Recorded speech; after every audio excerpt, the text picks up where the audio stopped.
Maravilha sofreu 9 gols e defendeu 0 chutes ao gol durante sua carreira. Olha, a Siri louca. Bom, vamos começar então, gente.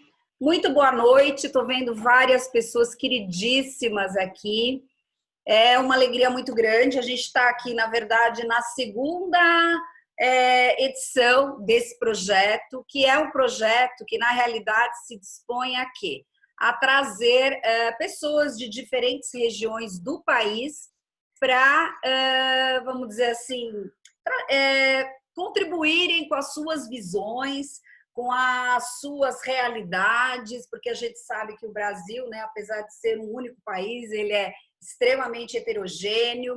A gente sabe também, nós tivemos essa experiência na primeira edição, de que, na realidade, né, nós sabemos que o grau de maturidade da Lei Geral de Proteção de Dados não é o mesmo no Sudeste do que talvez em outras regiões do país. E a nossa proposta, né, acima de tudo, é conseguir não somente trazer para todos qual é o quadro atual do ponto de vista dessas questões relativas à própria maturidade da Lei Geral de Proteção de Dados, mas também, vamos dizer, dar voz a esses profissionais que são verdadeiros guerreiros, que estão aí em diversas regiões do país, lutando, né, com todas as suas forças para conseguir trazer um pouco essa maturidade, essa conscientização da importância da proteção de dados. Para o dia de hoje, convidei profissionais altamente gabaritados e convidei também a minha querida Elba. Eu vou pedir para quem estiver com o microfone aberto fazer a gentileza de fechar. Eu não consigo fechar aqui. Deixa eu ver se eu abro aqui. Eu não consegui identificar. Aqui. Já estou desativando umas pessoas aqui. O som. Convidei a minha querida amiga Elba, que é coautora também, assim como o Domingo Montanaro, desse livro. Olha! Vocês conhecem, que é o Manual de Implementação da Lei Geral de Proteção de Dados. E, de imediato, então, eu já passo a palavra para a Elba, que vai fazer aqui uma breve introdução, ela vai se apresentar e já, de imediato, ela já passa a falar no sentido de representar quem? Representar o Nordeste. A Elba está lá em Salvador. Então, muito obrigada pelo apoio, Elba. Muito obrigada aos nossos convidados que estão aqui com a gente, que, na verdade, eles não são convidados, eles são amigos, né? Muito obrigada a todos vocês que estão, enfim, nos assistindo. Boa noite a todos e todas. É um prazer enorme estar aqui nesse dia. Muito obrigada, agradecer inicialmente aí para a Viviane pelo convite de mais esse grande evento, né? Eu sou Elba Vieira, para quem não me conhece, eu sou de Salvador, como Vivi falou, aqui na Bahia, representando o Nordeste. Hoje, em especial, é um dia importante para a gente, é o nosso 2 de julho, é o Dia da Independência da Bahia, é uma data extremamente comemorativa, né? Apesar do momento que nós estamos passando. Então, eu estou aqui representando o Nordeste, essa iniciativa é extremamente importante, a trilha LGPD já está aí em vários canais, né, Vivi? Não só aqui, como também em inúmeros outros canais. Essa é uma iniciativa incrível, né, e salutar, porque integra tantas pessoas a empresas, profissionais, a outros profissionais, como nós estamos aqui. Eu estou aqui dividindo essa sala e essa fala com outros grandes profissionais, né? Alguns colegas e amigos já de outros lugares. Então, Vivi, mais uma vez, muito obrigada pelo convite. A ideia é a gente discutir um pouco a respeito desse tema incrível, apaixonante e talvez complexo, que é a cibersegurança, né? Ou até subindo um pouco mais o nível nesse grande guarda-chuva, que é a segurança da informação. Então, eu quero começar a falar para vocês, né? O que eu vou colocar para vocês é uma reflexão, na verdade, que tem sido um questionamento até das organizações com relação a este momento que estamos vivenciando, né? Tanto o momento, vamos chamar assim, de momento pandemia, quanto o momento proteção de dados que está aí na sua efervescência por conta não somente da LGPD, como o GDPR, como outras leis. Hoje, inclusive, ontem foi o dia que começou a eficácia plena a aplicação das sanções do CCPA. Salvo engano, não é isso, Vivi? Isso. Que começou ontem. Então, a gente tem aí esse turbilhão de normas de proteção de dados pelo mundo, e, em especial, no nosso caso, para a LGPD, a gente tem aí, como quem já está atuando na área ou quem já conhece, sabe que tem aí as questões relacionadas à segurança da informação ou segurança cibernética, como a gente chama, cibersegurança, que precisa atender. E aí tem um desafio muito grande que as empresas hoje vêm passando, né? E eu tenho conversado com muitas empresas por aqui, visto algumas experiências, de que forma que eu consigo aplicar medidas e ações de segurança neste momento de pandemia que nós estamos vivendo, considerando que desde o início da pandemia a gente tem observado aí um aumento crescente aí do crime cibernético, né, que é o crime cometido nos meios digitais através de ferramentas tecnológicas, né?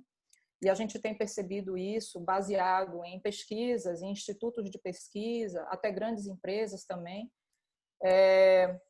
Então, a gente vem percebendo esse aumento considerável do crime cibernético aí em diversos segmentos, né? E aí a própria mídia até tem explorado bastante o tema, com relação, por exemplo, à disseminação de malwares, de códigos maliciosos através de e-mails para infectar máquinas, equipamentos, dispositivos nas empresas, para provocar desinformação, criação de aplicativos falsos para dispositivos móveis, que são os apps, né?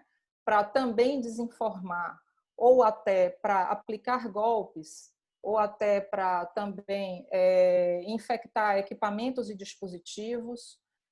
A gente tem percebido também venda na dark web, que é aquela web não tradicional, não acessada aí pelos navegadores convencionais, de programas que estão chamando aí de kit COVID, para que atacantes consigam atacar redes e ambientes vulneráveis, enfim. E aí uma infinidade de coisas que tem acontecido, em que eles, os ditos criminosos cibernéticos, aproveitam-se aí desse momento de desestabilização social, fragilidade mundial até, por conta de uma comorbidade grave, que é a pandemia que nós estamos passando aí, né, que é a Covid e essa pandemia mundial. Isso tem desestabilizado muitas empresas no sentido de como eu aplico medidas de segurança para melhorar os níveis de proteção à minha rede, ao meu ambiente, aos meus equipamentos, enfim, as informações e dados que eu sou responsável, considerando esse aumento do crime cibernético. Mas, por outro lado, desde o início e por causa também da pandemia, investimentos, mão de obra e novos alinhamentos foram necessários serem feitos até para garantir a sobrevivência dessas organizações, para garantir a sustentabilidade destas organizações, né? Muitas organizações precisaram se reinventar seus negócios, reinventar a sua forma de trabalho, que é o caso, por exemplo, do trabalho remoto. Então, como aplicar medidas de segurança se neste momento eu tive que as empresas que direcionar uma série de recursos em função da pandemia, mas ao mesmo tempo eu também preciso melhorar o meu ambiente. Gente, não existe fórmula mágica, né?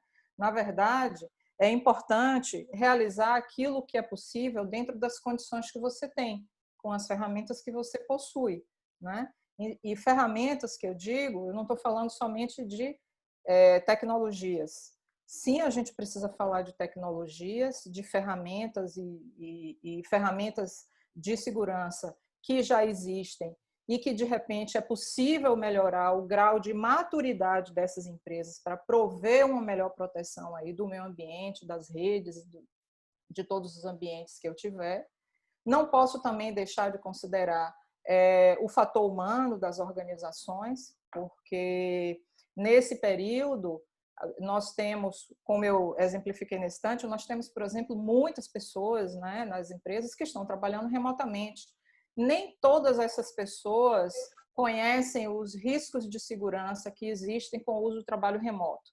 E também desconhecem medidas de segurança para evitar ou minimizar esses riscos e evitar incidentes de segurança. Então, é preciso olhar também o fator humano nas organizações, através de, por exemplo, campanhas de sensibilização de segurança que podem reforçar o uso do trabalho remoto ou o uso de outras tecnologias que essas empresas fazem uso. Então, eu acho que esse é o momento de utilizar aquelas ferramentas e tudo aquilo que existe já na empresa, né, e realizar algo. Se não é possível fazer investimentos agora, que pelo menos seja possível melhorar o grau de maturidade de segurança das organizações para que seja possível um grau de proteção mais adequado, né? Se você tem uma base normativa com política de segurança ou normas de segurança, vamos usar essas diretrizes e até trazer para as campanhas de sensibilização e melhorar aí o entendimento de segurança das pessoas, minimizar a vulnerabilidade digital dos colaboradores da empresa. Mas é preciso fazer um trabalho de introspecção, fazer uma análise do seu ambiente, enxergar o seu negócio, o cenário que você está passando, que ferramentas e recursos você tem em mãos e que você pode melhorar e você pode realizar, né? E essas medidas que eu estou falando são medidas, sim, de cibersegurança, segurança cibernética, medidas técnicas, mas também medidas não técnicas, como eu falei, as questões relacionadas às pessoas, né?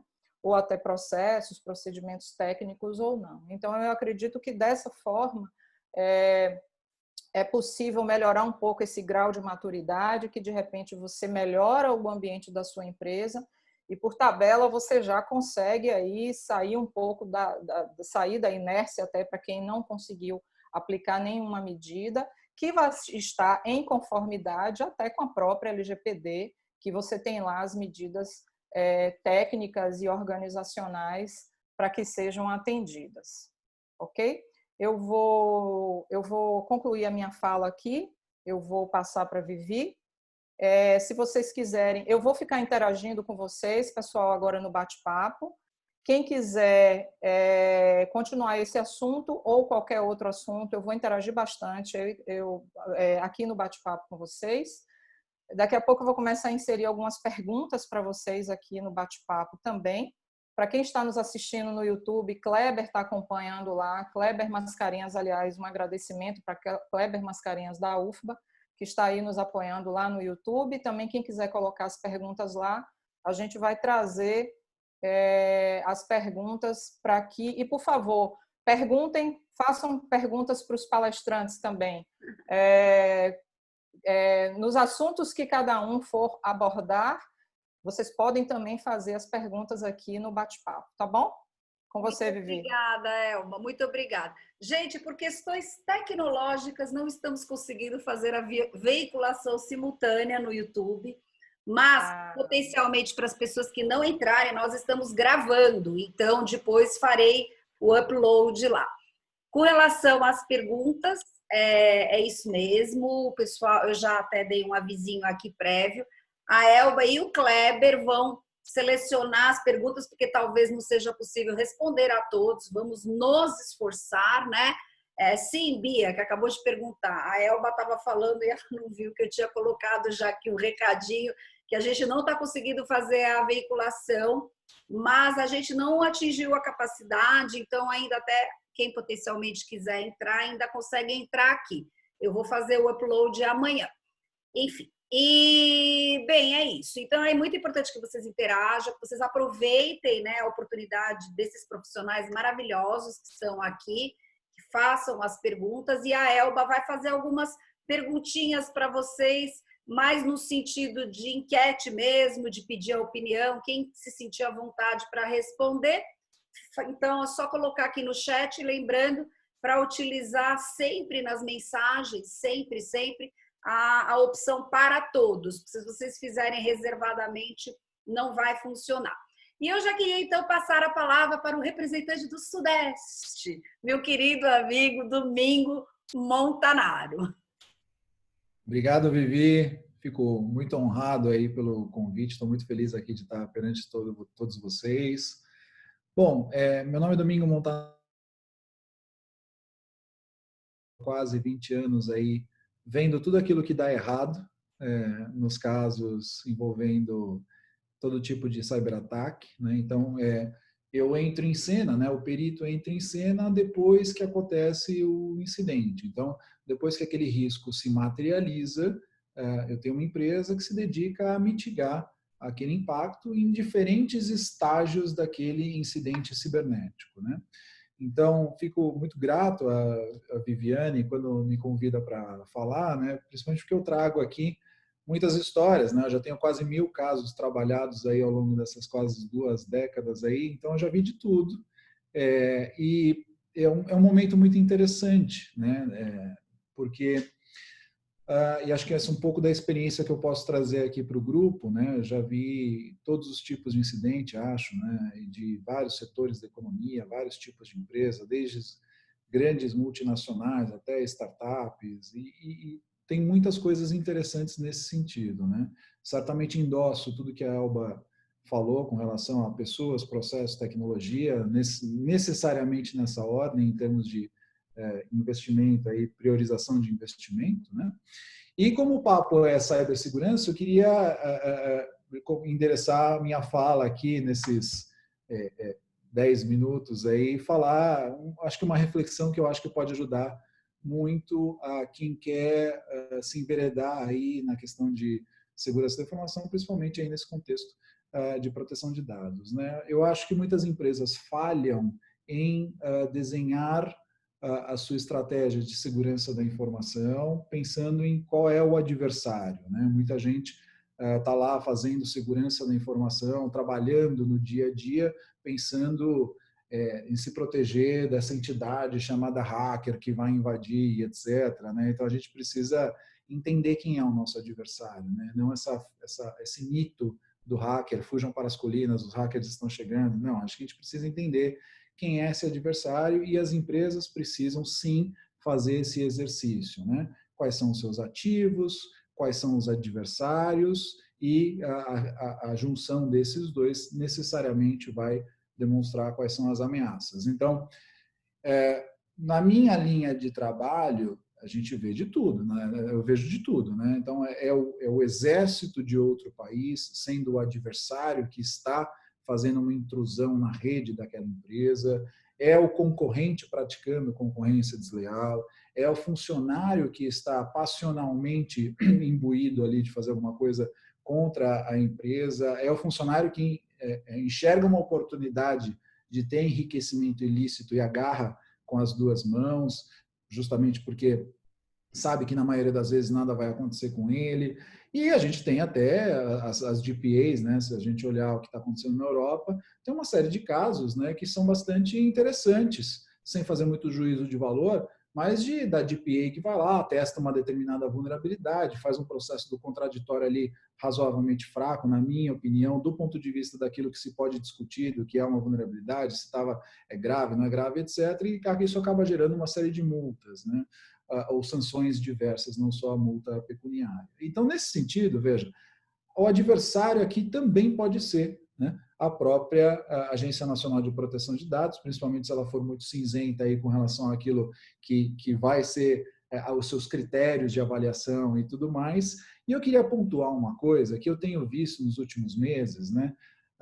Nos últimos 12 meses, então se a gente olhar de um ano para cá, tem aumentado bastante um adversário que inclusive está muito fora do radar que eu queria trazer para esse ponto, se é que eu posso ajudar com alguma coisa aqui hoje, queria alertá-los de uma coisa que eu sei que pouca gente está enxergando, que são os próprios fornecedores das empresas como adversários. Infelizmente, isso acontece muito no Brasil.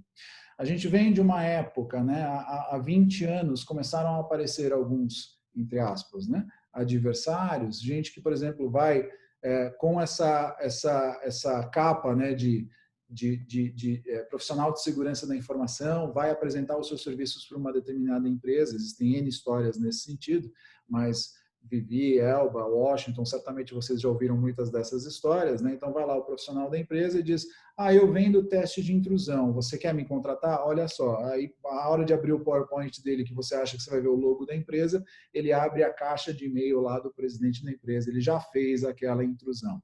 Isso é um fornecedor, né, que acaba meio que plantando a dificuldade para vender a facilidade. Tem outros fornecedores, né, que historicamente ligam para algumas empresas dizendo, imagina, num dia X qualquer, a empresa está lá operando tranquilamente, cai em todos os seus sistemas, ela começa a sofrer um ataque de negação de serviço distribuído, né, o famoso DDoS, e magicamente lá toca o celular de um dos diretores dizendo: eu estou aqui monitorando a internet, percebi que o seu sistema está fora do ar, eu estou vendo aqui todos os seus roteadores estão vermelhos aqui no meu monitoramento, você precisa de uma solução anti-DDoS? Nós vendemos, né? Isso também é um pouco curioso, né? A terceira questão que tem acontecido, portanto, de uns meses para cá é: minha empresa fica lá monitorando a Dark Web. Encontrei, ou minha empresa ou eu, na minha capacidade de consultor independente, pesquisador de segurança da informação, né?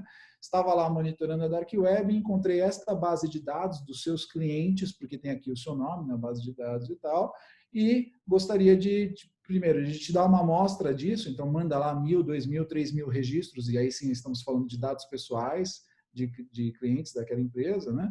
Olha, se você quiser ter mais, você contrata os meus serviços e eu pago lá o meu pessoal para ficar monitorando a Dark Web, ou as Dark Webs, né? Para trazer isso cada vez mais. A gente tem hoje uma série de serviços na internet, principalmente sites que se integram com aplicativos, que se integram com outras plataformas, onde ficam abertas aí algumas APIs sem autenticação, sem entrar muito no aspecto técnico aqui, mas são vulnerabilidades que são exploradas, e aí vem a empresa ou o pesquisador de segurança e diz assim: olha, estou aqui na internet, varrendo a internet e encontrei esta vulnerabilidade no teu site, seria bom se você me pagasse para eu poder te ajudar a consertar essa vulnerabilidade. Por acaso eu fiz uns testes e baixei aqui alguns registros, e aí quando nós vamos fazer a perícia, enquanto peritos, verificamos que não foram só alguns registros, mas foi praticamente toda a base de dados. Isso acontece, infelizmente, com uma frequência muito grande, e aí eles dizem: olha, pelo serviço que eu fiz, acho que era justo você me pagar aqui algumas dezenas de milhares de reais, e se você não me pagar, talvez eu vaze estes dados aqui para os veículos de mídia, etc. E aí é interessante como o próprio adversário, pelas histórias que eu estou contando aqui para vocês, né, um verdadeiro extorsionista, na minha opinião, ele começa a dizer: olha, talvez eu avise o órgão regulador, talvez eu envie também para o Ministério Público, porque no fim do dia eles até sabem quem são os potenciais adversários da empresa quando ocorre principalmente um vazamento de dados. Lembrando que uma coisa é um acesso indevido a um grande volume de dados e outra coisa é o vazamento, né? Então essa entidade acaba sim fazendo um acesso não autorizado a esses dados, e esses adversários, infelizmente, nos últimos meses têm aprendido que as empresas precisam prestar esclarecimentos aí, seja quando é uma empresa de capital aberto, fazer divulgação de fato relevante, como infelizmente aconteceu bastante, trabalhamos em muitos desses casos, ou empresas que precisam depois ir se explicar para o Ministério Público, Senacom, até falar com o Procon, etc., todos esses entes que ficam, sim, interessados em todos esses incidentes. Então, só queria plantar essa sementinha e de alguma forma, alertar a comunidade, né? Afinal de contas, o adversário é comum a todos nós, né? E isso é uma coisa que a gente não vê muito no Brasil, essa troca de inteligência, né? Para a gente se proteger desse adversário que é comum para todos, todas as empresas, todas as pessoas de bem como nós, né?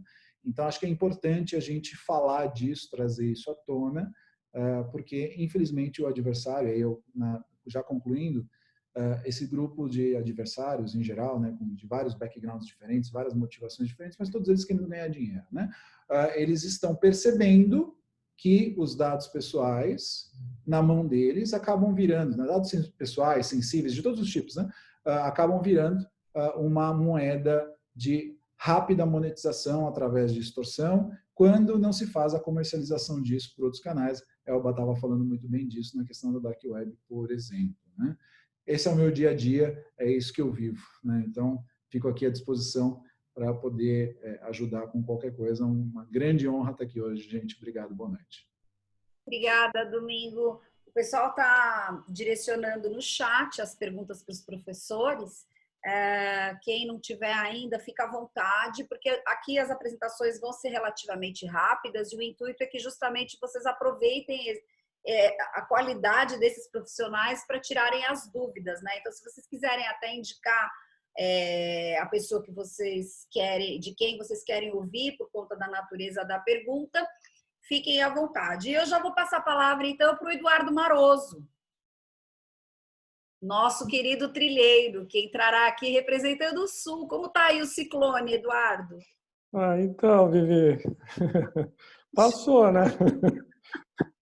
A graça de Deus, passou, mas foi sofrido, né? Eu acho que ele também já traz aí para a gente uma série de análises, né? Tipo, faltou luz 24 horas aqui, né? Como que essas empresas hoje vão enfrentar esses riscos, né? De tecnologia, né? Se quiser se apresentar antes, Edu, aí você já fala aí na sequência. Muitos te conhecem, mas alguns não conhecem. Então, sou da área de tecnologia, já aí com 25 anos, tem várias pessoas aqui, inclusive ex-companheiros meus de empresas, que estão aqui também ligados. Tive a oportunidade de ter um contato com a GDPR na 2016, 2015 até 2018. Quando eu voltei para o Brasil, então, fiquei mais focado agora com a LGPD. E sou um trilheiro de raiz, né? Porque participo aí já desde o início da pandemia de um projeto da Vivi aí de todos os dias 9 da manhã, estar conectados e tirando dúvidas, né? E eu passei uns 40 dias na primeira fase vivenciando isso. Então, estamos aqui, né, representando os trilheiros raiz. E, na verdade, acabou até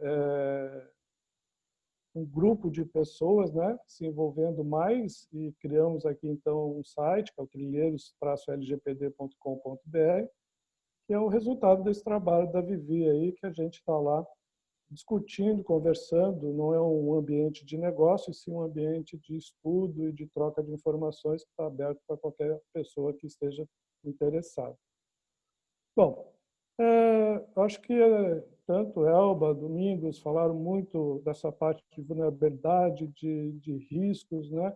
E trazendo um pouquinho essa realidade para dentro da LGPD, a gente, dentro de um projeto de implementação, a gente tem algumas fases, né? A primeira fase lá, a parte de inventários dos ativos, né? Identificar quais são os nossos ativos dentro da empresa, para posteriormente a gente começar a fazer um mapeamento de dados pessoais, né?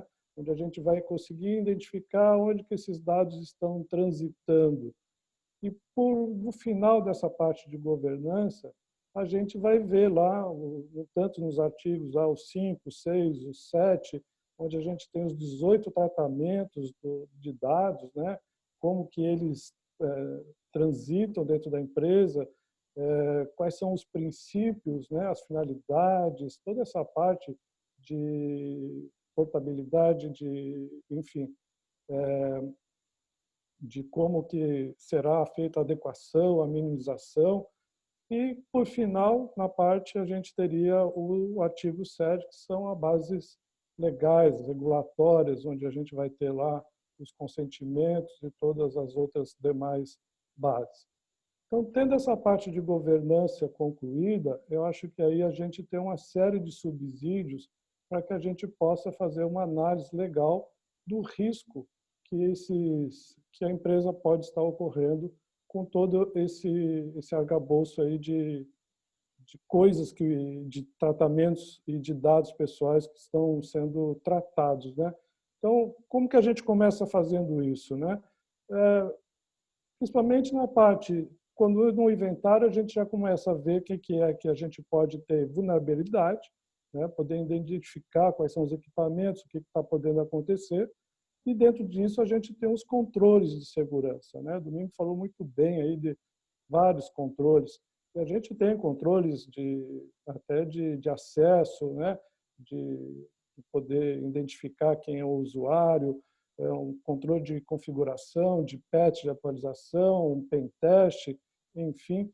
Mas tem um controle que eu acho que ele está sendo assim, saindo do patinho feio, digamos, para ser uma coisa, uma vedete, né? Que é nossos arquivos de log, né? O pessoal da área de tecnologia de sistema sempre teve esse arquivo de log como o patinho feio mesmo, né? Aquele que ocupa um espaço desgraçado no disco, ninguém consegue ver aquilo para nada, é uma tristeza.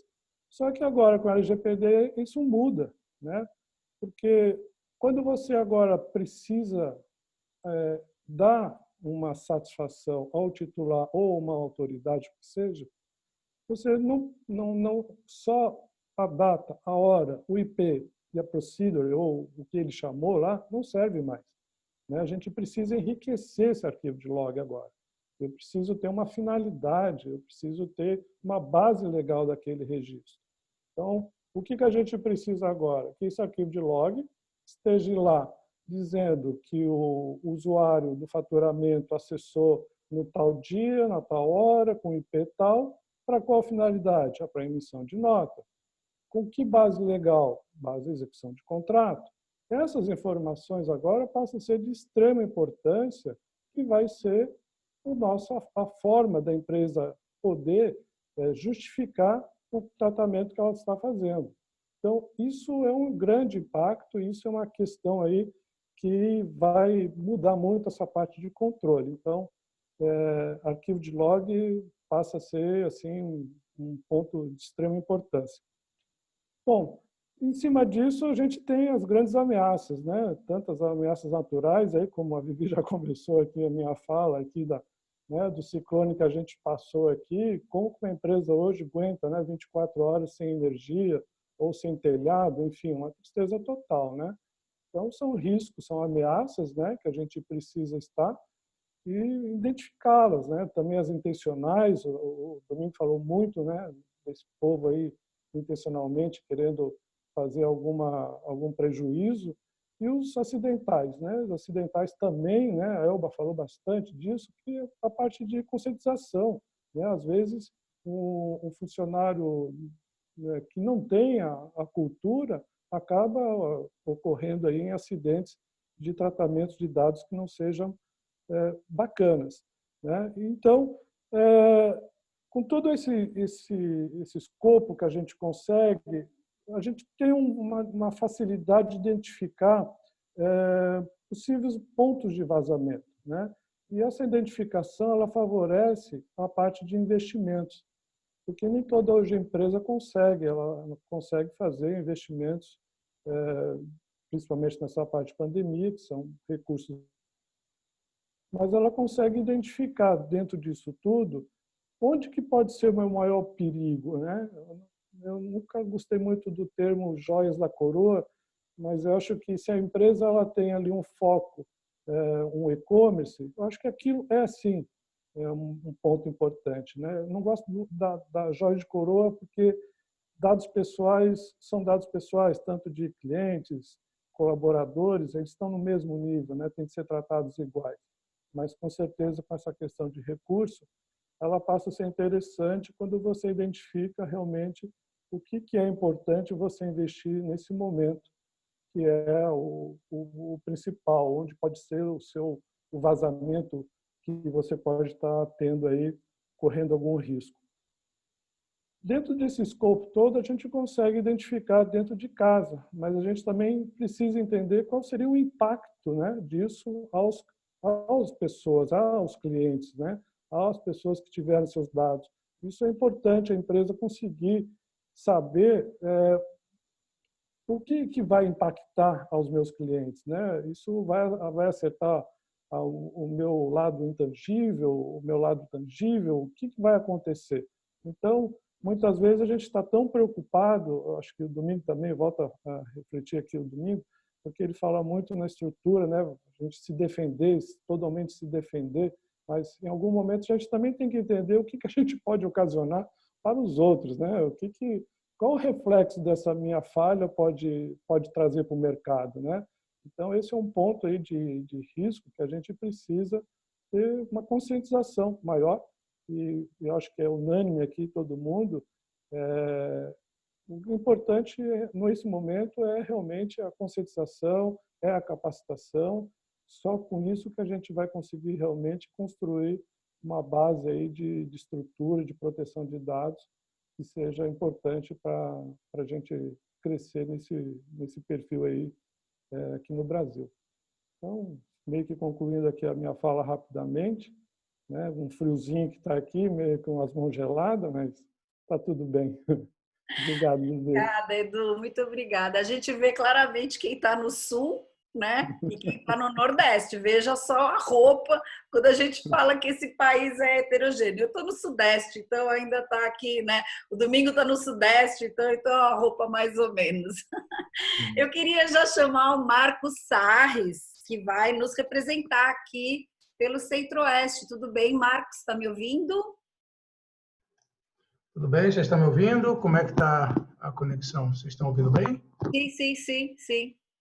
Maravilha. Bem, primeira oportunidade, explicar um pouquinho.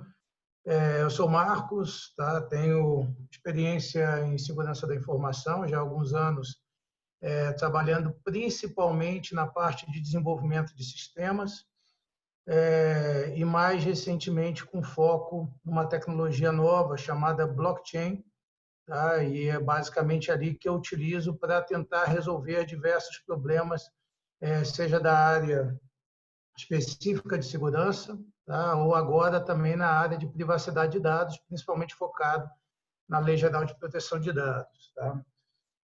Falar aqui um pouquinho, tá, em relação ao conceito do LGPD e mais ou menos o foco aonde eu costumo trabalhar, né? Mais do que proteger as empresas dos ataques externos, né? A gente tenta dar um controle mais afinado em relação ao processo relativo aos dados pessoais que são ali armazenados dentro das empresas, tá? Hoje, de acordo com a lei, tá, existe um complicador gigante em relação a isso, pelo fato de que aquele que vai trabalhar diretamente com seus titulares, né, ele não necessariamente tem que cuidar apenas dos seus dados, mas também de todos aqueles agregados que em algum momento participem do processo. Imagine ali um operador, um grande operador de telefonia, ele com certeza tem outras empresas, aí a gente está falando de empresas de cobrança, empresas de marketing, empresas de atendimento e suporte, todos eles trabalham, em algum momento vão fazer uso dos dados pessoais dos seus clientes. E pela lei isso também tem que ser preservado e resolvido, tá?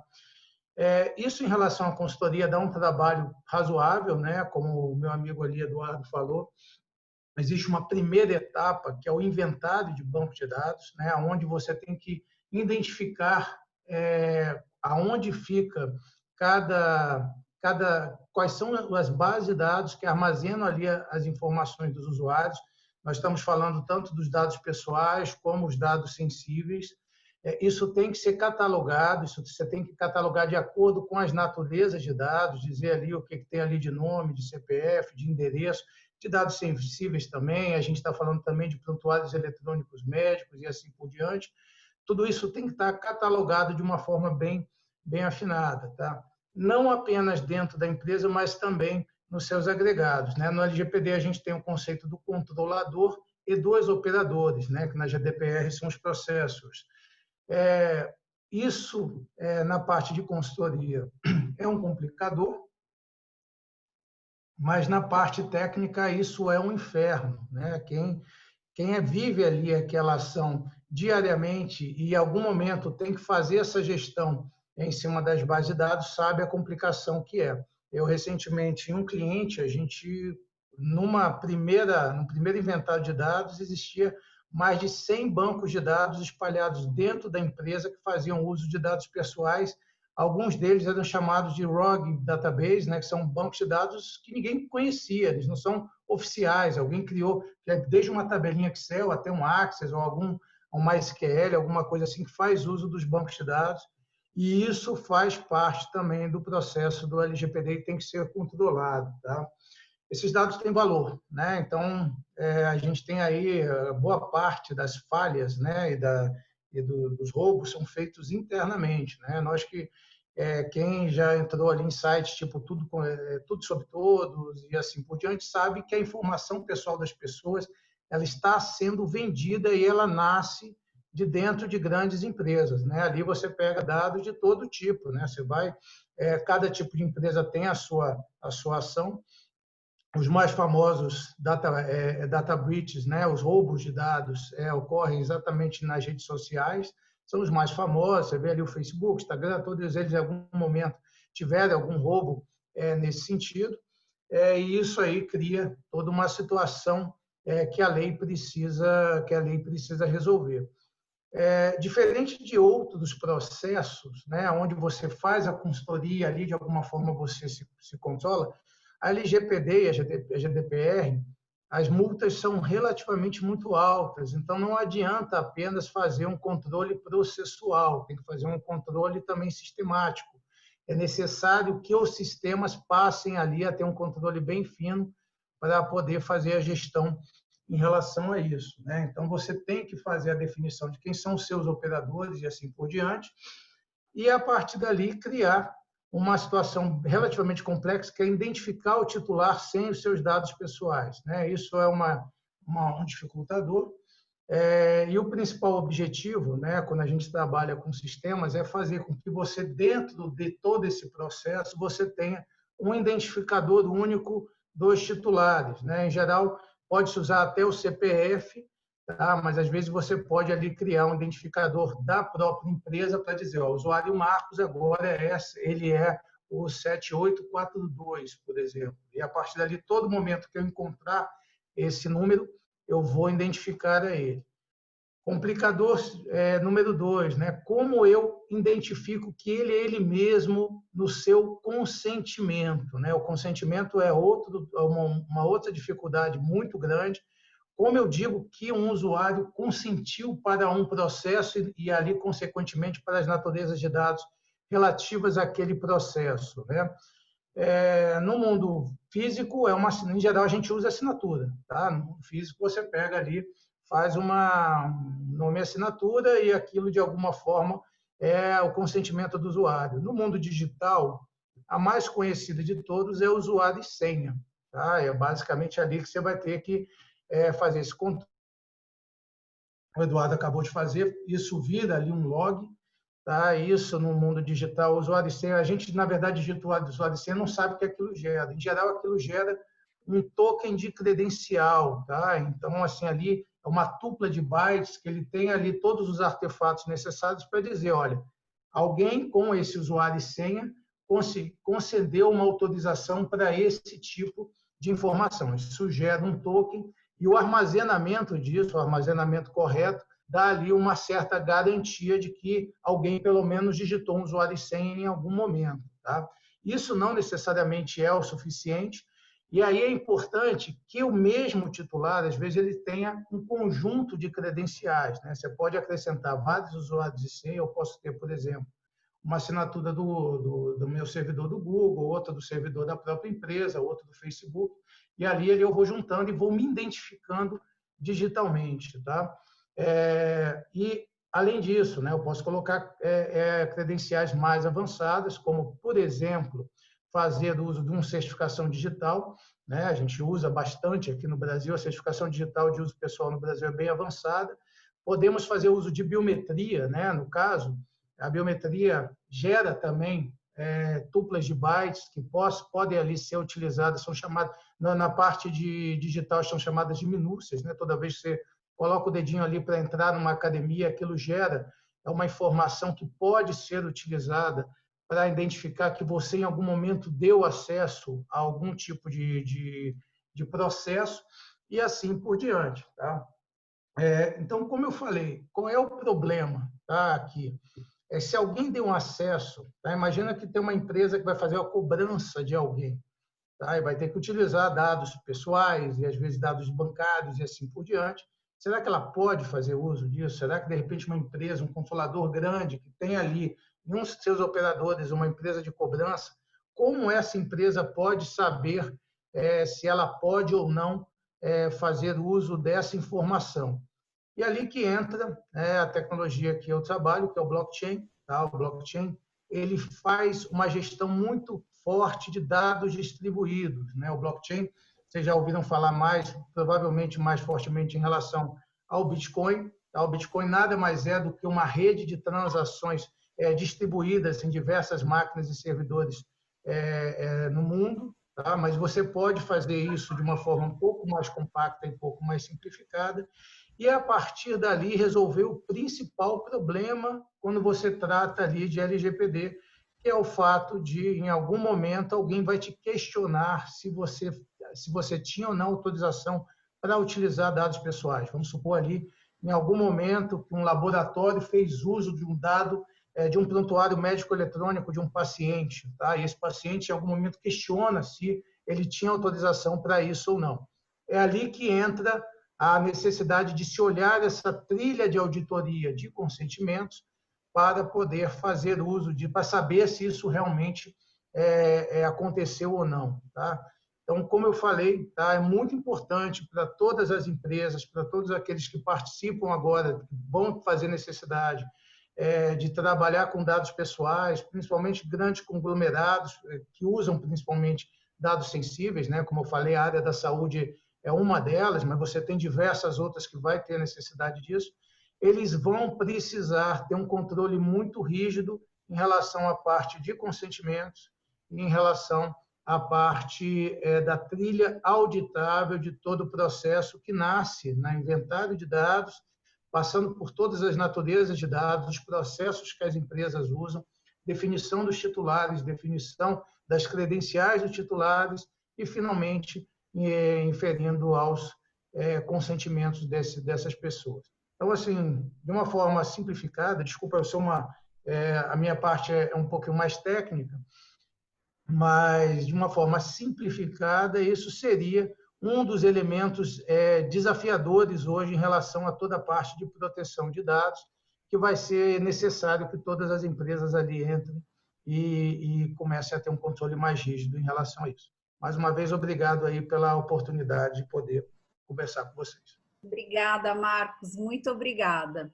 Pessoal, então, olha, o Kleber está nos ajudando aqui, ele vai coletar já as perguntas e ao final nós temos, então, agora a Lilian, que vai representar o Norte. Lilian, está me ouvindo bem? Estou sim. Estão me ouvindo? Sim, Lilian, eu gostaria só que você se apresentasse rapidinho e aí pronto. Ok. Eu sou Lilian, na realidade eu sou paraibana, mas moro aqui no Amazonas já há 24 anos. Então quero agradecer a Elba pela indicação para a Viviane, agradecer as duas por ter me convidado para fazer parte dessa trilha. Então é minha inauguração, né? E aí eu trabalho na empresa de processamento de dados do Amazonas, desde que eu cheguei no Amazonas, quer dizer que é há 20 e tantos anos. Comecei trabalhando com 10 anos, né? Lógico, gente. Então, e eu já ensinei na universidade também no curso de computação. Eu me formei na Universidade Federal de Campina Grande, com mestrado, e trabalho aqui no Amazonas esse tempo inteiro. E fui responsável pela criação da área de segurança da informação na Prodan, onde eu trabalho hoje. E a Prodan, a empresa de processamento de dados, ela faz parte de uma associação de empresas de processamento de dados e nós conseguimos criar um grupo de segurança da informação voluntário, que se reúne semanalmente. A Elba fez parte desse grupo, né? Tanto que por isso ela lembrou de mim, possivelmente. E, com certeza, E aí a gente tem trabalhado muito nessa linha que a Elba falou, da gestão da segurança. E fazemos os levantamentos, porque a gente entende que essa área de segurança é muito difícil de andar sozinho. A gente não tem muitos argumentos para convencer o diretor da empresa, o gestor, que nunca dá muita importância, acha que a TI, eu não comprei aquela ferramenta não resolve tudo, né? E, na realidade, na prática, não é essa. E a gente ainda tem agora o que a gente achava que ia ajudar, apoiar a gente, né? Com a Lei Geral de Proteção de Dados, agora a gente vai ter os olhos, né, da alta gestão. E a gente tem encontrado uma dificuldade imensa para avançar nessa seara. A gente tem, então, trabalhado, a estratégia tem sido trabalhar junto com esses grupos de pessoas que têm interesse comum nos diversos níveis. Então, nesse grupo de segurança da informação dos estados, a gente trabalha junto, trocando ideia. Então, a gente definiu o roadmap, começou a estudar desde o início, e a gente se ajuda, né? Se ajuda com ferramentas, se ajuda com solução, e faz esse apanhado desse inventário do nível de segurança da informação periodicamente. Então, a gente está há 4 anos usando essa mesma metodologia, e a gente identifica que as empresas que participam desse levantamento periódico, elas conseguem apresentar para o seu gestor uma linguagem, o seu nível de maturidade, sai uma linguagem, um número, né? A gente usa a maturidade do COBIT, o gestor entende, 0, você não faz nada. 1, você faz, mas é informalmente. 2, você executa, planeja, executa, mas é o basicão. E aí, no 3, eu já tenho um processo implantado. No 4, eu já faço medição e posso sofrer auditoria. E no 5 é o suprassumo, né? Melhoria contínua, é o ideal. Então, essa linguagem o gestor entende, né? E se você apresenta periodicamente, todo ano, como a gente faz anualmente aquilo, mesmo que o gestor mude, ele olha para lá e ele vai dizer, opa, não estou muito bem na fita, isso aqui está ruim. E a gente consegue esse apoio do gestor. E a gente criamos um adendo, né, baseado na 27701, que é a ISO de privacidade de dados pessoais. A gente não fez tão formal a lista do checklist de auditoria para isso. A gente fez mais simplificado, porque essa lista da 27.000, que é a norma de segurança, ela já é muito pesada. Exige uma equipe multidisciplinar para responder, porque tem a parte de desenvolvimento de software, se a empresa faz. Então, tem a parte de análise de risco, tem uma parte que o pessoal da segurança sabe, outra recursos humanos que sabe, outra é o pessoal da operação de segurança. E a gente observa que, nas questões técnicas, as empresas conseguem se sair melhor.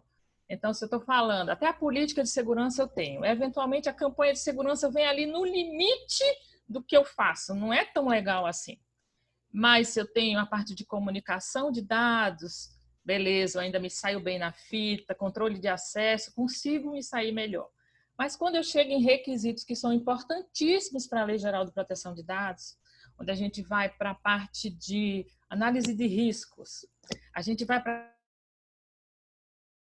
formalizado, direitinho, atualizado, a gente vai para a parte de conformidade, eu vou ter que buscar conformidade com leis e com normas, então são áreas que há uma dificuldade imensa, onde as notas são mais baixinhas, a maturidade é mais baixinha.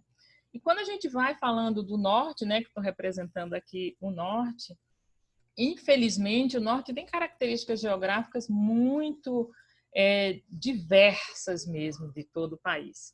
Então a gente tem uma conexão de internet muito ruim, as distâncias geográficas imensas, com lugares que eu não tenho como ter um sinal de internet. Ou é satélite, uma latência muito baixa. Então, como que a gente vai pensar em se integrar, né? Fazer a transformação digital, que agora é o mote do governo, e não ter esse olhar cuidadoso com a parte de proteção de dados, com a parte de segurança. Então, é a última coisa que eles se lembram. Então, a gente tem tentado fazer vários movimentos, inclusive com os advogados, que são ótimos, maravilhosos, eles nos atendem mais do que outros segmentos. Então, a gente consegue fazer campanha, trazer gente de fora para falar de segurança, da LGPD, junto com outros setores. Aqui a gente também tem o distrito industrial, aqui no caso da cidade de Manaus especificamente, que é muito forte. Então a gente também consegue trazer aliados e na parte de conformidade eles são obrigados a estar conforme, porque eles seguem a GDPR, são obrigados. Então para ele é mais fácil. Então a gente faz um intercâmbio, né, nacional com esses grupos de interesse, tanto para debater semanalmente tópicos específicos que todo mundo precisa avançar a partir desse levantamento do nível de maturidade. Então, a gente identifica, olha, o que é crítico e que a maioria está abaixo. Vamos trabalhar junto para resolver isso aqui é importante, tanto para a segurança quanto para a Lei Geral de Proteção de Dados e ir avançando. Então, a gente tem usado esses grupos de trabalho, normalmente voluntários, em vários níveis. Então, a gente conseguiu criar um grupo de gestores de TI do Amazonas, onde a gente avança também com alguns trabalhos, para que a gente passe a sensibilizar os gestores. Porque o pessoal ainda acha que a LGPD é problema da TI. Por que eu vou ter que fazer alguma coisa? Não é TI isso? Tem que falar, não, você tem que ter uma equipe multidisciplinar. Então, nós também divulgamos muito da necessidade de cada instituição formalizar um grupo multidisciplinar que trate as questões da LGPD em conjunto. E a gente vê que, no caso de governo, a gente conseguiu mais, principalmente para os grupos que estão trabalhando conosco. Mas quando a gente faz uma pesquisa mais ampla, o pessoal não tem esse grupo multidisciplinar trabalhando nas questões da LGPD, né? Não estão envolvidos nessas questões. Então, é um caminho bem difícil. Então, e a gente entende que se a gente consegue fazer esse acompanhamento, mostra o diagnóstico, tanto de segurança, quanto nível de maturidade da Lei Geral de Proteção de Dados, é mais fácil a gente sensibilizar esse gestor de que ele tem que estar comprometido com esses assuntos. Para ele, não está tão evidente. A gente tentou... a um determinado nível governamental, fazer algumas reuniões, o pessoal, não, isso aqui não interessa muito para os gestores, né? Para essa parte de secretariado, isso aqui não é muito interessante, a gente não vai poder parar eles para eles prestarem atenção nisso. Então, é difícil você envolver a estratégia, né? No caso de governo ou das empresas privadas, que muitas vezes não tem essa visão. Ainda não tem, infelizmente. Então, nós fizemos um levantamento esse estendido e a gente viu que a maioria das pessoas estavam engateando ainda. Foi em março que a gente fez esse levantamento para essas iniciativas da LGPD. Então, o caminho que a gente tem encontrado aqui, diante dessas todas essas limitações que ainda a pandemia veio a agravar, né? Porque já era um cenário que, quando a gente identifica as pesquisas que a gente faz de nível de maturidade, desde 2016 que a gente vem fazendo, a cada ano o nível de evolução é menor. Então, no primeiro ano, a gente identificou 12% de 2016 para 2017, em todas que participaram da pesquisa, elas evoluíram de um ano para o outro. Quando foi de 2017 para 2018, só evoluíram 7% o nível de aumento dessa maturidade. E agora, para 2018, 2019, 5%. Então, a gente vê que essa parte econômica, ela impacta muito, né? na atenção ou na fatia, né, de investimento e de atenção que essa área precisa de segurança nas empresas. Então, é essa reflexão, gente. A gente está ainda em níveis muito baixos com algumas questões de segurança, principalmente na parte de governança, gestão de risco, e mesmo coisas que as pessoas têm, como a Elba estava falando, a política é o que mais se tem. Quando você faz a pesquisa, o que mais aparece? Tem uma política, mas ela está atualizada? Não, ela não está atualizada. Então, se a gente não tem dinheiro, a gente não tem nada, o que a gente pode fazer? Então, vamos trabalhar em conjunto, revisa pelo menos a parte documental, tenta iniciar o inventário. Eu vejo que a gente vai ter que ter alguma ferramenta, não tem como a gente tirar um retrato agora, daqui a uma semana vai ter que tirar outro retrato. Então, começar a identificar essas ferramentas, o que pode ser usado, pelo menos nesse nível, da gente fazer um inventário, da gente fazer essas campanhas de conscientização que a gente vai ter que fazer internamente, revisar toda essa documentação, né? E fazer um plano de ação. Então, acho que o que a gente vai ter quando essa lei, seja lá quando ela entrar, né, é pelo menos isso, revisar essa parte documental, ter o seu nível de maturidade e ter um plano de ação, de fato. Ter envolvido as partes interessadas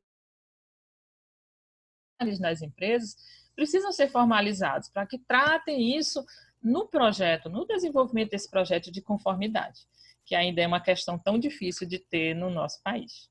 Então, era essa, gente, a reflexão que eu queria trazer para vocês hoje. Muito obrigada, Lilian. Bom, Obrigada. como vocês viram, né, eu escolhi os melhores para falar.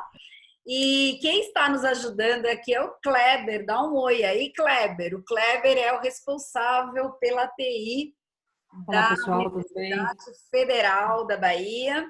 O Kleber, na verdade, eu trabalho na área de segurança. Oi? Eu trabalho na área de segurança, responsável pela área de segurança da Universidade Federal, o responsável pela a Superintendência de Tecnologia da Informação é Luiz Cláudio Mendonça. Que legal. Provavelmente está até assistindo a gente. Que legal, que legal. Kleber, eu vou deixar para fazer algumas considerações assim ao final, mas eu queria ver se nós temos aí perguntas, se você poderia direcionar, por favor, caso haja a indicação da pessoa que foi mencionada para responder. Tem algumas perguntas. Sim. Posso falar aqui? Pode. Eu acho que a gente podia aproveitar a Lilian, que falou agora, porque agora no final tiveram umas 2 perguntas já para a Lilian. E eu acho que a gente podia aproveitar que ela acabou de falar e ela já colocava as perguntas para ela. O que você acha? Vou pedir para o Kleber depois, como a gente não vai ter tempo de atender a todas as perguntas, né? Então, veja qual seria a da Lilian e depois a gente vai alternando com os demais painelistas. Tá bom. Obrigada. Bom, Lilian... É o Kleber que vai... Tá. Então vai lá, Kleber. Você pegou essas finais aí de Lilian? Peguei, vai lá. sim. Pronto. Aqui, Lilian, você mencionou sobre os requisitos de proteção de dados. Quem está perguntando é o Tiago Pereira. Sobre os requisitos de proteção de dados. Existe algum framework ou guia rápido com a lista desses requisitos para serem avaliados, por exemplo, ou adquirir uma aplicação? O de proteção de dados. Eu acredito que ele esteja falando na norma ISO 27701. Ela é uma ISO nova que saiu ano passado, novembro do ano passado. Então, ela é uma norma que tem que ser comprada, infelizmente. Ela já está traduzida, ela foi traduzida em tempo recorde para a língua portuguesa. Ela é excelente, apesar da gente ter outras normativas, mais de 2018 ainda, para a parte de privacidade de dados para nuvem, contratação de serviços de nuvem. Essa é a mais nova, né? E é a que ela está toda alinhada com a Lei Geral de Proteção de Dados. Então, se você está procurando um framework para esse alinhamento, a 27701, essa ISO nova, traduzida, fresquinha, e ela tem várias observações, ela tem os anexos muito ricos e várias observações quando ela trata do que ela está alinhada com a Lei Geral de Proteção de Dados. Então, eu acredito que tenha sido isso. Quero saber se respondi a pergunta. Beleza. Se não respondeu, eu acho que respondeu, mas se não respondeu, então, por favor, deixe aqui no chat, né? Pronto. Vamos lá, Kleber, que mais? A segunda. Kleber vai alternando um pouquinho os painelistas, que talvez a gente não consiga responder. Para não perder o fio da Lilian, mais uma pergunta que é sobre o grupo que ela mencionou. O Thiago perguntou se esse grupo é aberto ou se ele é fechado. E como faz para fazer parte dele, se for aberto? Olha só, ele mora onde? É fora, Veja bem, se esse grupo... não vai ser de Manaus, né? Esse grupo nacional que eu estou falando, ele é um grupo das empresas de processamento de dados dos estados. Então, esse é um grupo que, se você for de algum órgão de governo, mesmo que não seja dos estados, a gente pode incluir. Se não é estado, a gente não inclui. Mas o que não impede dele me mandar um e-mail, eu vou colocar aqui no chat o meu e-mail, e a gente compartilhar algumas informações, porque a ideia é compartilhar mesmo, gente, as informações. tá? Inclusive a ABEP, que é essa associação de empresas de processamento de dados, logo em 2018, ela contratou uma empresa que é muito forte, tanto na área de tecnologia, quanto na área de direito digital, porque alguns órgãos estavam tendo multas, porque não estavam seguindo determinadas legislações, né? E eles fizeram todo um arcabouço jurídico, geraram um parecer jurídico de todas as leis existentes no Brasil de direito digital e recomendações técnicas para correção disso. E a gente foi autorizado a compartilhar esse trabalho. E aí, assim que eles nos entregaram o trabalho, foi sei lá, eu acho que até a apresentação foi em agosto, quando saiu a LGPD, a gente falou, não, vocês vão ter que completar isso para a LGPD. Então, a gente tem esse trabalho, ele está bastante rico. E o que é interessante? É o primeiro trabalho que ele fez esse casamento entre o jurídico, o mundo jurídico, né, que não faz muito a nossa parte, até na segunda entrega que eles trouxeram com a LGPD, eles separaram a parte dos pareceres jurídicos e a parte técnica. Se você tem um problema técnico e é um risco, então ele trata os riscos, na realidade a metodologia dele é tratando os riscos, ele levanta os riscos que uma empresa que usa TIC vai ter em relação ao arcabouço legal brasileiro, o que é que ela está seguindo, o que é que ela não está seguindo, e recomendações de correção. E as correções, a maioria, é tudo para aberto, né? Para software livre, padrões abertos. Então, é interessante quem se dispuser. O documento é bastante grande, né? Eu já vou dizendo porque tem que ter paciência. A gente fez umas ferramentas para facilitar. Tem 400 páginas, porque é óbvio que ele fez um arcabouço legal, tanto do Marco Civil da Internet, a Lei Carolina Dickmann, né? Que é a de crimes cibernéticos. Juridicamente, a gente também incluiu que é a parte de acessibilidade, que tem muita gente que ainda não atende isso, e juridicamente isso é bem complicado, né? Já que é uma coisa que está há muito tempo, 2005, e muitas empresas não estão com compliance ainda. Então, incluímos então a Lei Geral de Proteção de Dados, e não me lembro mais de cabeça assim, mas são 5 ou 6 do direito digital, e soluções técnicas para resolver esses riscos, se você classifica aquele risco como importante. Ele também ajuda, na primeira versão, ele classificou os riscos todos como riscos jurídicos, o que dificultou um pouco o uso do trabalho. Olha, tecnicamente, esse risco jurídico, tecnicamente, ele não se consolida, né? Mas no segunda versão eles entregaram tanto uma pontuação jurídica quanto uma pontuação técnica, e você escolhe como é que você vai pontuar o risco. Então, também é bem interessante isso aí. Obrigada, Lilian. Vamos lá, Kleber. Kleber está no mudo. Tem uma pergunta para o Marcos aqui. Na verdade, tem 2. Deixa eu achar outra aqui. Eu vou fazer a primeira, depois eu passo para a segunda, a gente intercala. Marcos, quais os pontos a considerar no desenvolvimento de software? O que muda no desenvolvimento com a LGPD? Vocês estão me ouvindo? Tá... Sim, sim. Maravilha. Como eu falei, né, as empresas foram acostumadas a criar bases de dados para poder fazer um apoio a qualquer momento a um sistema, né? Então, imagina que você está ali dentro de um processo de desenvolvimento que vai fazer uso ali de dados empresariais, etc. Em algum momento, sempre tinha dados de clientes, dados de fornecedores, ou seja, dados dos titulares nessas informações, né?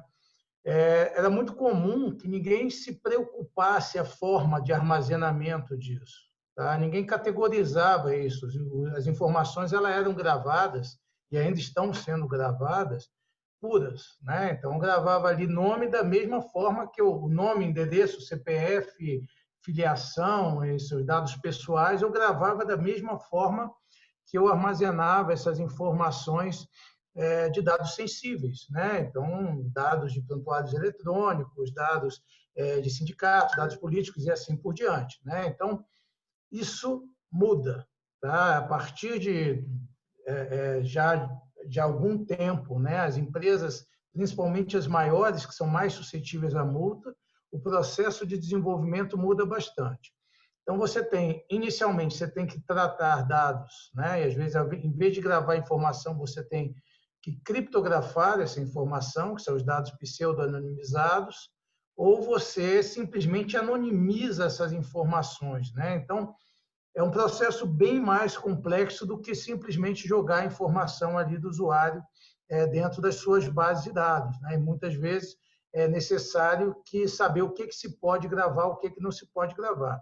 E os dados sensíveis, eles têm que ter uma informação eles têm que ser colocados basicamente em cofres, tá? E isso, no modelo que nós temos hoje, existem diversos sistemas de cofres digitais, aonde você vai ter essa informação gravada num cofre digital e apenas sob certas regras você consegue ali destravá-la, tá?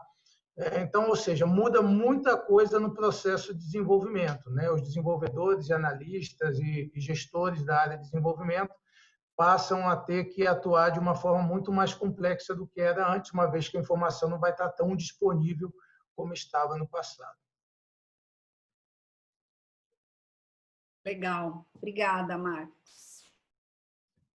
Kleber? Tem uma pergunta da Thelma. Não está direcionada, mas eu acho que o Domingo pode responder pelo tema dela. Considerando que os invasores se especializaram em transpor cada barreira que as ferramentas de cybersecurity nos oferecem, vocês acham que a NPD levará isso em conta em um incidente de vazamento quando ficar comprovado que foram tomadas todas as medidas possíveis e existentes no mercado? Bom, a grande questão é como comprovar que você tomou todas as medidas possíveis, né? Acho que essa, na verdade, é a questão, né? No fim do dia, a gente não vê isso na prática, tá? Então, como tomar todas as medidas possíveis, interesse dos acionistas, no melhor interesse dos teus colaboradores, isso é uma coisa muito difícil de se ver. E não é por falta de vontade, é por falta de conhecimento, né? Então, acho que falta, inclusive, a empresa estar preparada para passar por um incidente cibernético. Então, o que a NPD vai levar em consideração? É bastante futurologia aqui, né? Mas o que está na lei, isso Vivi, enfim, os advogados vão saber bem melhor do que eu, mas a grande questão é a demonstração de diligência. E, nesse sentido, veja, como é que a gente demonstra que nós estávamos preparados para isso, preocupados o suficiente para poder responder a esse incidente? Isso não é só uma política, isso não é só um plano de resposta a incidentes. Tem muita gente que acha que cria lá um documento de plano de resposta a incidentes. Quando acontece, gente, que você tem 600 servidores encriptados, que você tem 1 terabyte de dados que foram exfiltrados e enviados para um servidor em outro país, quando você tem, enfim, um incidente de grandes proporções, cibernético de grandes proporções, a crise toma conta, ninguém nem lembra que existe um documento em algum lugar. Então, para começar, documento, ok, mas e a simulação daquele negócio para criar uma memória muscular, para que, da mesma forma que a gente tem com a questão da brigada de incêndio, etc. Então, o que eu, nesse sentido, veja, a NPD vai levar isso em consideração objetivamente com relação à pergunta? Certamente vai. O problema é que a grande questão é como é que você demonstra essa diligência. O carro já sai de fábrica com airbag, com extintor, com o cinto de segurança, porque já se sabe que em algum momento o acidente pode acontecer, certo? Quais são esses mecanismos dentro das empresas? Qual é o treinamento de primeiros socorros, que hoje é obrigatório do treinamento lá do CFC, por exemplo, fazendo uma alusão ao caso do condutor, carteira de motorista, carro e etc. Qual que é o paralelo aí dentro das empresas para passar por um incidente cibernético? Então, é claro, se você conseguir demonstrar toda essa diligência, que você tinha pessoas treinadas, processos muito bem colocados, tecnologias, e tudo isso caminha que nem um relógio no momento de um incidente cibernético, excelente, com certeza a sanção vai ser reduzida absurdamente, se é que vai ser aplicada sequer. Isso a Viviane dá muito mais aula do que eu. O que eu não vejo na prática é isso. Na verdade, 95% dos incidentes que nós atendemos, e são muitos, é uma crise, ninguém faz a mínima ideia do que fazer, mas as pessoas mal conseguem coordenar tempos e movimentos nesse cenário, como se fosse um incêndio, sem que nunca ninguém tivesse passado por um, sem que nunca ninguém tivesse ouvido falar. Então, essa é a grande questão, como demonstrar essa diligência. Obrigada, Domingo. Temos mais, Kleber? Tem uma para Elba. Elba, acho que podemos colocar também o entendimento da autogestão da empresa que permita que a implementação seja feita. De algumas empresas implementando só porque a lei só porque é lei e não porque é necessário.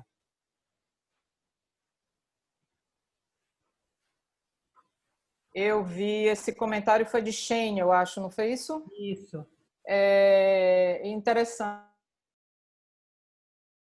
Acontecendo aí alguns comentários a respeito da percepção do titular dos dados e a percepção da empresa enquanto as necessidades de aplicação de medidas de segurança. E agora ela está trazendo essa questão do entendimento da autogestão, né? Para que a implementação seja feita e trazendo aí também uma motivação da LGPD, que foi até uma das perguntas que a gente colocou aqui e deve ter gerado essa pergunta. Quer dizer, existem algumas empresas que querem aplicar medidas porque é lei e não porque é necessário. Concordo para alguns segmentos, concordo em parte, né? Sim, existem empresas que têm esse pensamento, têm essa visão, e eu diria até que não somente a alta gestão, mas se a gente for para aqueles segmentos empresariais que já são regulados, que possuem uma regulamentação, a exemplo, por exemplo, do setor financeiro, existem inúmeras regulamentações, por exemplo, do Banco Central, que exige uma série de medidas a serem aplicadas, e aí estão incluídas também medidas de segurança, técnicas organizacionais, etc. Né? Também da parte de governança, de gestão. Está aí a diretriz 3380, que foi de criação de uma área de risco operacional há muitos anos atrás. Está aí também a diretriz do Bacen 2554 para a criação de uma área de controles internos também há muitos anos atrás. Tudo isso para trazer uma maior transparência nas instituições financeiras. Se a gente for para a área de saúde, a gente também tem aí alguns requisitos regulamentares pelo próprio Conselho Federal de Medicina, que são necessárias algumas diretrizes. Se a gente for para a área de empresas operadoras de cartão de crédito, por exemplo, existem aí também alguns requerimentos, mas eu concordo com você que isso diz respeito a uma das perguntas que a gente fez, que a LGPD está, sim, sendo um fator, uma mola propulsora e um motivador para que as empresas apliquem medidas de segurança nas suas organizações, sejam elas quais forem, sejam as medidas que forem, né, baseadas aí no entendimento de cada uma e nas necessidades e restrições de cada uma. Mas existe também este pensamento, esta visão, talvez um pouco distorcida, né, da implementação só porque é necessário. Na verdade, é necessário também muito do que eu comentei no início, né? Nós estamos vivendo um momento completamente diferenciado. Domingos falou aí bastante a respeito da quantidade de requerimentos que ele recebe, de clientes que ele tem, de casos relacionados a incidentes de segurança e o quanto isso aumentou ao longo desse primeiro semestre, por exemplo, desse ano, em função do momento que a gente está passando, né? Então, é importante que as empresas entendam que segurança da informação não existe porque existe LGPD ou GDPR.